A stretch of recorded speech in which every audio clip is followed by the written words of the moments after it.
விலங்குகளிலிருந்து கிடைக்கும் உணவுகளை தவிர்த்தாலே உடலில் உள்ள அதிகப்படியான கொலஸ்ட்ரால் குறைந்து சீராகிவிடும் என்கிறார் 90 வயதாகும் நியூட்ரிஷன் பயோகெமிஸ்ட் டாக்டர் கோலின் கேம்பல்.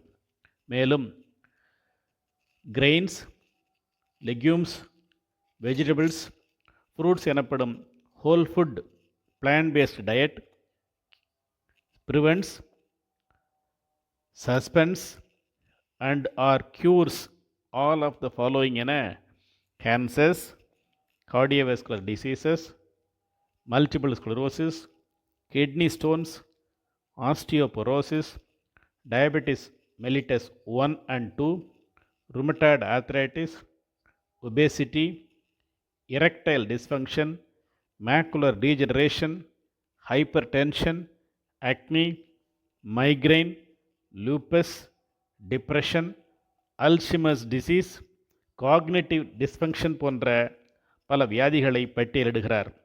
நமது உடலுக்கு தேவையான கொலஸ்ட்ராலை நமது கல்லீரல் உற்பத்தி செய்து கொள்கிறது. விலங்கு உணவுகள் மூலம் கிடைக்கும் கொலஸ்ட்ரால் நமக்கு உடலுக்கு தேவைப்படுவதில்லை.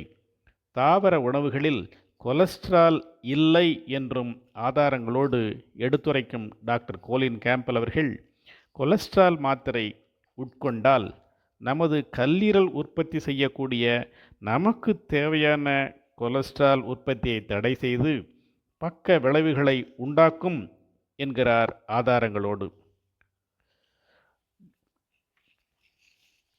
கொலஸ்ட்ராலை குறைக்க விரும்புவோர் விலங்கு உணவுகளை தவிர்த்தாலே போதும், உடலில் கொலஸ்ட்ரால் குறைந்து சீராகிவிடும் எனும் உண்மையை மறந்து பக்க விளைவுகள் உண்டாக்கும் மாத்திரையை, அதாவது கொலஸ்ட்ரால் மாத்திரையை உண்பது நியாயமா என்பதை உங்களின் சிந்தனைக்கு விட்டுவிடுகிறேன்.